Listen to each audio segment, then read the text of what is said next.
Good morning, good evening, wherever you are. Hello, and welcome to the Business Octopus, where we talk about all things sales, marketing, and technology. I'm Avon Collins, CRM and Marketing Automation Specialist. And in today's uh, live stream, we're going to be talking about persuasion, the six elements of persuasion, and just a general updates. We do these every week. So we've got a Friday morning in my time in Brisbane, a Friday morning live stream, which I do at about 8:30 a.m. So if you want to come along, set it in your calendar. It's streamed across LinkedIn, YouTube, and Facebook. Now, if you want to leave any comments, please do come over to YouTube because that's where I can see the comments come in live and I can react and respond to you. So, really appreciate it if you come along. We've got a few people that come along regularly. Now, so today's session, I wanted to just go through and talk about some of the elements, and these are marketing elements in general, but around persuasion. So persuasion is getting someone to do something um, because you kind of guided them towards doing that thing, which is all of marketing. That's exactly what it is. In fact, the six elements of persuasion came from a book called Persuasion, written by Robert Cialdini, and he is or his work is basically the foundation of most marketing textbooks today.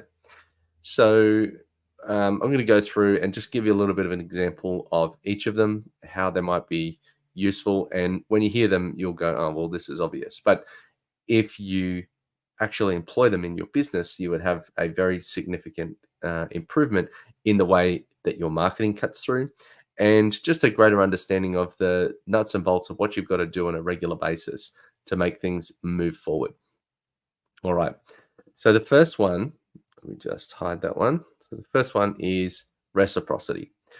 Reciprocity just means that if I give you something, you feel as though you want to give me something. So you often see this in supermarkets. They'll give you like a little yogurt tub or something. And it's like the free sample. And because they've given you a free sample, you feel compelled to want to do something in return. And of course, that is buy a pack of the sausages or cheese or whatever it is that they're offering. So the reciprocity element of persuasion is probably one of my favorite elements in the sense that I do a lot of networking. And one way to get connections or get people want to bring you business or connections, and again, connecting people doesn't cost anything. So there is a level of reciprocity that's really easy to do. If I say, hey, here's someone, I'm thinking about you. This is someone I think would be a good connection for you. And then, they can go and meet them and identify whether or not that's a good connection. Hopefully it is. And then if it is, then more than likely they're going to feel the need to return the favor. And so you don't have to wait for the other, you go and have your networking meeting. You don't wait for that other person to give you a connection. Just do it straight away. Give them the connection first. Beat them to the punch.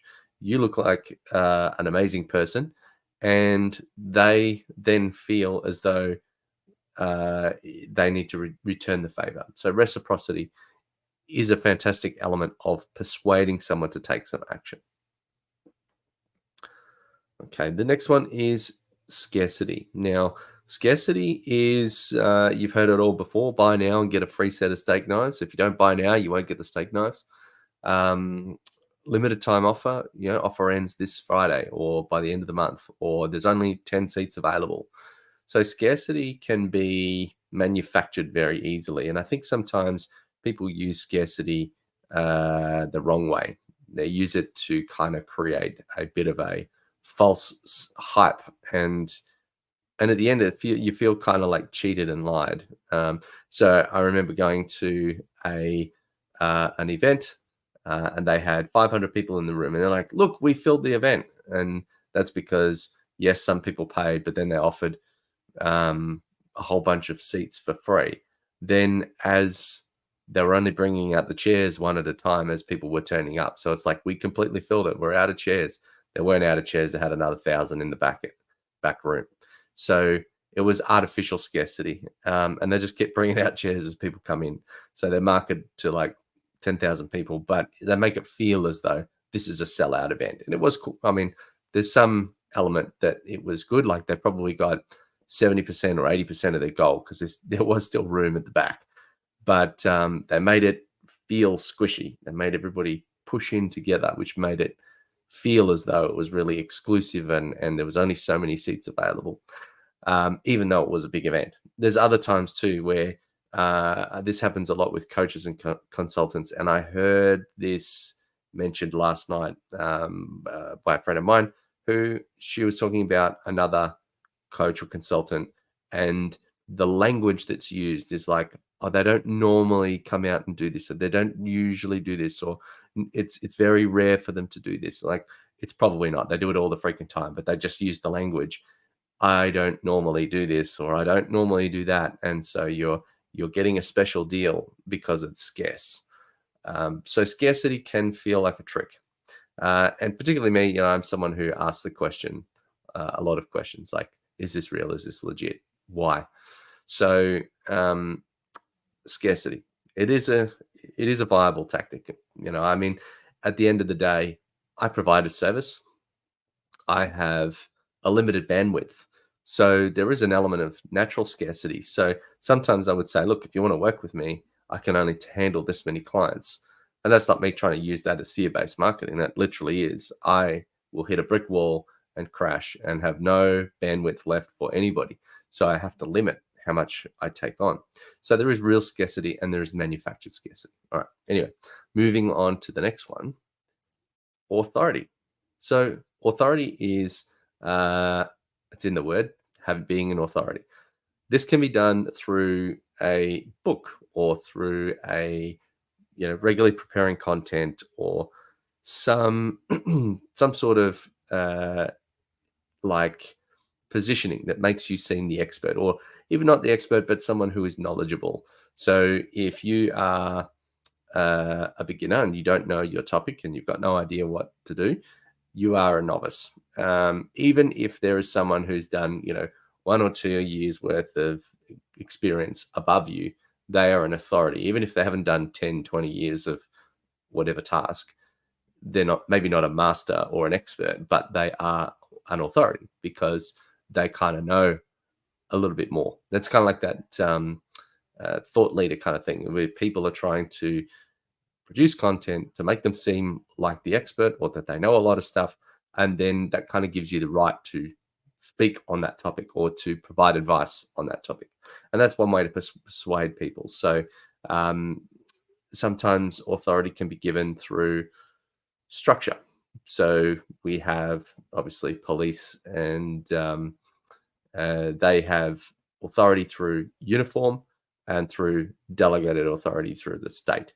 So that's another way to manufacture authority. So, for example, security guards, they wear some kind of uniform, but they're really just civilians walking around with a notepad and pen saying, you can't do this. They don't have the power to, tackle you or whatever. There's huge insurance problems. But they have to give some level of perception of control and authority. Roadside workers do it with vests and colorful sticks that light up at night. So that's authority. And that is persuading people to take action or not take action or go this way instead of that way. But it's a legit thing. All right. So the next step is consistency. Now, I'm developing consistency by turning up every Friday on live stream to build an audience. And consistency, just being frequently there, being apparent on a regular basis, starts to build an element of familiarity. And that familiarity can be very powerful. Big brands do it with things like awareness campaigns. And quite often it could just be a big banner or even an empty white billboard with the logo in the middle. It doesn't have to be a lot of things. But that awareness campaign just makes you think of them, reminds you, maybe there's that bubblegum brand you knew as a kid, and then you just see the wrap or you see the logo or you see some kind of feeling that you associated with it, and that triggers something in your mind, and you go, oh, they're still around, they're in existence, I remember them. So, consistency can happen if you're an individual and you're going to a networking event and you go on a regular basis. It can happen if you regularly get up and you're on TV. It can happen if you, have articles going out into the newspaper or something like that, or even social media or videos or something like that. So regularity of your content, of yourself, of your presence, of your branding, helps provide a level of familiarity, which is a level of persuasion, because now they're more likely to trust you because they feel like they know you. Okay, liking. All right, so you're not going to do business with someone you don't like. So don't be an a-hole. Be someone that people want to get to know, hang around, have a conversation with, and that can dramatically change the way that people react around you. Now, whilst we've gone through a whole bunch of these, there is no one thing that is going to drive forward your level of persuasion with someone. Generally it takes a number of these, but someone isn't going, or it's less likely that someone's going to do things just because they like you, but it certainly does help, and that's why it's an element of persuasion. So liking someone, sometimes if you like someone, you'll go that extra mile. I remember, there's, in army, there were, two different people. So we've got a visitor. Hello, welcome. So two people that were in leadership positions. One was a real pain in the backside. The other one was just a really good person. And, if one asked you to do something, you'd go and do it, and you'd sort of just do that, nothing more. Or you do it with begrudgingly, but then the person that you like, you'd go above and beyond, you'd smash it out, and you come up and go, what's next? So persuasion, using liking to change your relationships with people is very, very powerful. So, all right. Next one is consensus. So when trying to persuade someone to do something, if you are the only one, or if that's the only person that you're trying to persuade, and they're looking around and going, well, no one else is doing this thing. We've got another live stream viewer. Thank you. Welcome. So if no one else is doing this thing, then it's really not clear that I should be doing it as well. So we're like a pack animal. We're a herd animal. People want to see other people doing the same thing. So that's why Google reviews work in a business, is that if you're the only one that's going to go and see that thing or do that service, then there's no persuasion element to that, to why you would want to go and use that service. But when you see 10 Google reviews, 20, 50, 100, the more the merrier, then you're saying, well, yes, all these other people had this fantastic experience. I want to go and do it too. Or even if it's not an experience, if you can see, when you're in an e-commerce shop and you can see these little pop-ups on the side, say, Jerry bought this 5 minutes ago, or, Janet bought this, an hour ago, or something like that. Those little elements, and sometimes they can be manufactured as well, but those little elements of consensus are saying, well, if they've bought it, I should buy it too. Other elements of consensus, testimonials and case studies, that evidence that other people have seen it, done it. And that helps also to persuade the customer, or your target person that you're trying to persuade, helps persuade them to take action or to do it because everybody else is doing it. There was a video put out on YouTube, and there was a TED talk done about it, where there's this concert or rave or something like that, and one guy's out in the field. It's in the daytime. One guy's out on the grass, and he's just dancing all crazy. In the middle, he's the only one. Everyone else is sitting down, and people are going for like a good 3 minutes, and nobody else has gotten up to join him. And then one other person gets up. That other person that joins him, and the person that gave the TED talk talked about that person being a leader. But what I'm talking about is this whole scenario being consensus. There's one person got up, did this crazy dance. The other person got up, joined him after about 3 or 4 minutes. Then another like 30 seconds or 40 seconds later, 100 people joined in on this dance. And it was because there was an element of consensus, that one person did it. Someone else thought, that's a good idea. Consensus. And then everybody else went, we're a herd pack animal. Something in me says I have to get up and join them because there's something going on there. There's excitement, there's tension, there's something happening. So there's a very strong, powerful element, but you need to get that right in order to really take advantage. So going over again, we've got reciprocity. So making sure that everybody that you are working with, you give them a little and then they're going to give back.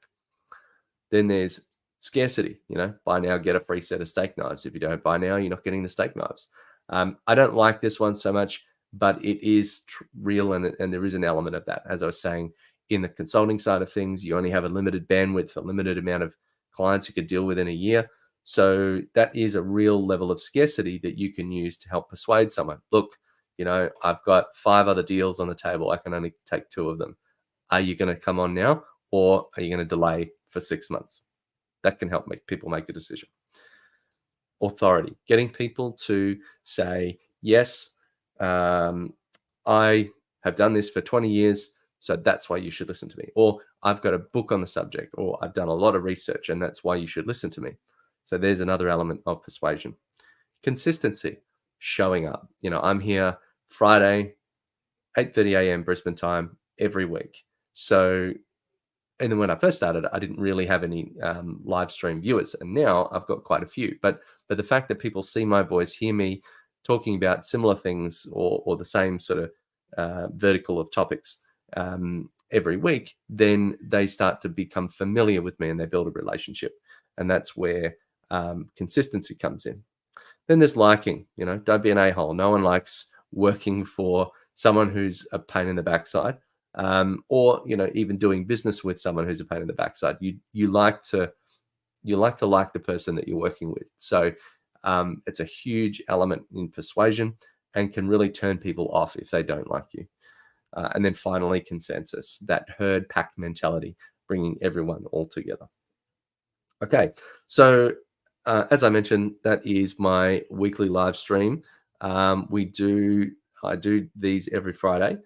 We do have an online community where we go into more depth on a lot of these materials, a lot of content around sales, marketing, and technology. There's also a whole bunch of great business owners and people that are in that group. We've got a US group. We've got a Monday night Australian group. So if you like, come along, have a look at that website down there. And if you've got any questions, please don't be afraid to put them in the comments. Even afterwards, I can answer them on the next live stream. But if you've been watching, I really appreciate coming along, and thank you. Hopefully I'll see you next week, same time, 8:30 every Friday morning, Brisbane time. Thank you and take care.